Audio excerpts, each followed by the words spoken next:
Foreign Secretary Lord Cameron says that Hamas must accept the new ceasefire deal outlined by the US President Joe Biden. Now, the US brokered proposals would begin with a 6-week ceasefire. Hostages would have to be freed in exchange for the release of Palestinian prisoners. And Joe Biden says it's time for the war to end.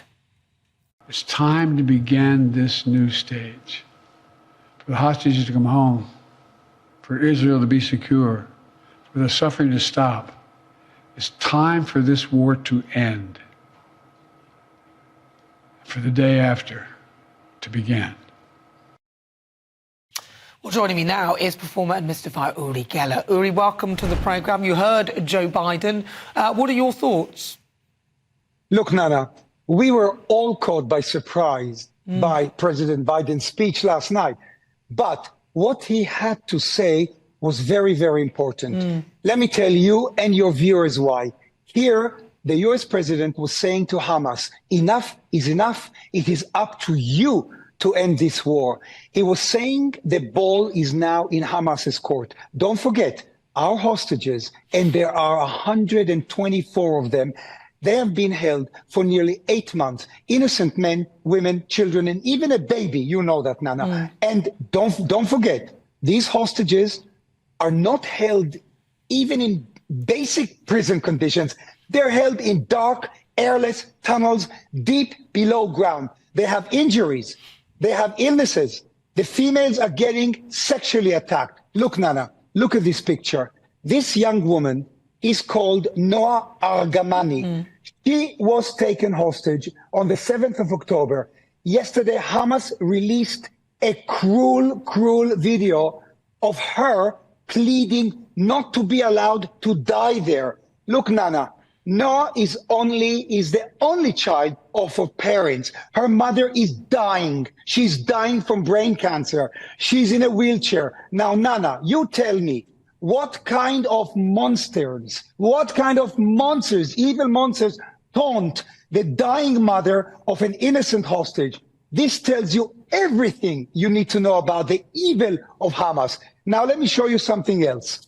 Look at this photo in a moment.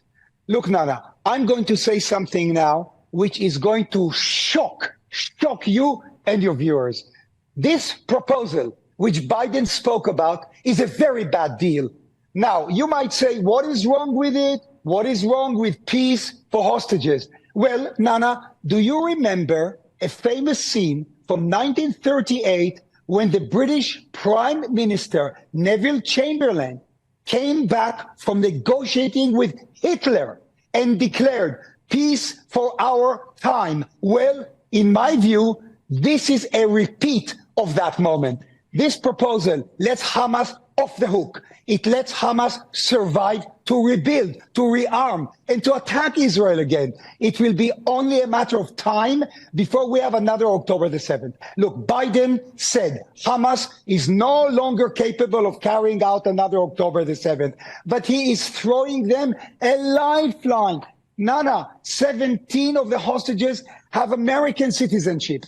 Don't forget, Biden is fighting an election. So for him, it would be a quick political win. Now, finally, Biden does not live next to Hamas. We do. I do. The only solution is a complete destruction of Hamas. Otherwise, we will face this all over again. And finally, remember, what happens in Gaza actually matters to the British election too. The pro-Palestinian wing of Labour could be a big problem for Keir Starmer. And I think this will become more of a headache for him in the run-up to vote on the 4th of July. This is my opinion. And thanks for having me again on your show. Thank you, Uri. Thank you so much for all your thoughts. Of course, I haven't seen the video. I can't verify the video. But we hear you. We hear your passion. And we pray that the war ends. Thank you very much. That's Uri Geller, Mr. Fire. He's fabulous. He's there in Israel with his view.